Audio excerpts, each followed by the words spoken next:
పొలానికి నీరు పెట్టడానికి వెళ్లి ఇద్దరు వ్యక్తులు నీటి కుంటలో పడి మృతి చెందిన సంఘటన చిలకలూరిపేట మండలం మద్దిరాల గ్రామంలో జరిగింది. మద్దిరాల గ్రామం పక్కనే గల ఓగేరు వాగు వద్ద వాగులో మోటార్ పెట్టి చొప్పదంటూకు నీరు పెట్టడానికి చిలకలూరిపేట పట్టణానికి చెందిన వరగాని వెంకట్రావు, మద్దిరాల గ్రామానికి చెందిన పరుచూరి శ్రీనివాసరావు మోటారు స్టార్ట్ చేయబోగా వీరిలో ఒక వ్యక్తి జారి నీటి కుంటలో పడ్డాడు. ఇంతలో రెండో వ్యక్తి ఆ వ్యక్తిని లాగపోయి ఇరువురు సుమారు 15-20 అడుగుల లోతుగల నీటికుంటలో ఇరుక్కుపోయి మృతి చెందారు. ఈ సంఘటన మద్దిరాల గ్రామంలో చోటు చేసుకుంది. అటుగా వెళుతున్న మేకలు కాసే కుర్రవాడు ఇచ్చిన సమాచారంతో గ్రామస్తులు చిలకలూరిపేట రూరల్ పోలీసులకి సమాచారం అందించడంతో పోలీసులు వచ్చి ఆ ఇరువురి యువకుల మృతదేహాలను వెలికి తీసి పోస్టుమార్టం నిమిత్తం చిలకలూరిపేట ప్రభుత్వ ఆసుపత్రికి తరలించారు. వెంకట్రావు మద్దిరాల గ్రామానికి చెందిన వ్యక్తి కాగా పర్చూరి శ్రీనివాసరావుల మృతితో ఇటు గాంధీపేట అటు మద్దిరాల గ్రామంలో విషాచాయలు చోటు చేసుకున్నాయి. మార్పు కోసం మనం సైతం media buzz Telugu news channel.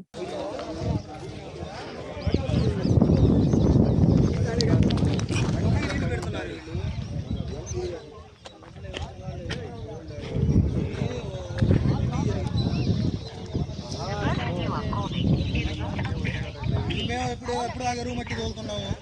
కొద్ది చెట్లు కావాలంటే నాది కూడా రోజులు పెట్టి తీసుకొచ్చాము. నీళ్ళు ఆగాలని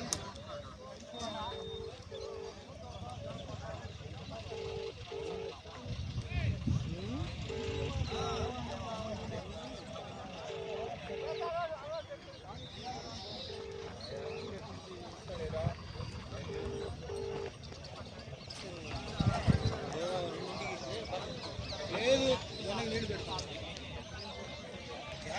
ముందు అబ్బాయి జారి పడి ఉంటారు. నాలుగోదలకి ఏదో ఒకటి జారి పడి ఉంటారు. ఆయనకి ఏదో ఒకటి అబ్బాయి పట్టుకుని ఉంటాడు నాకు తెలిసి లోపల.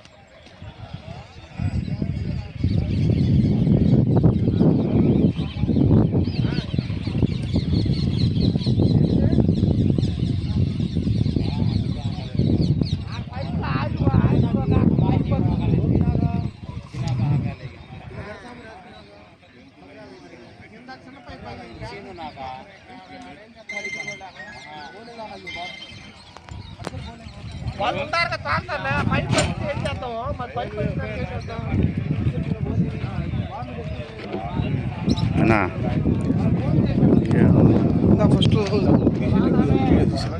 తీయలేదా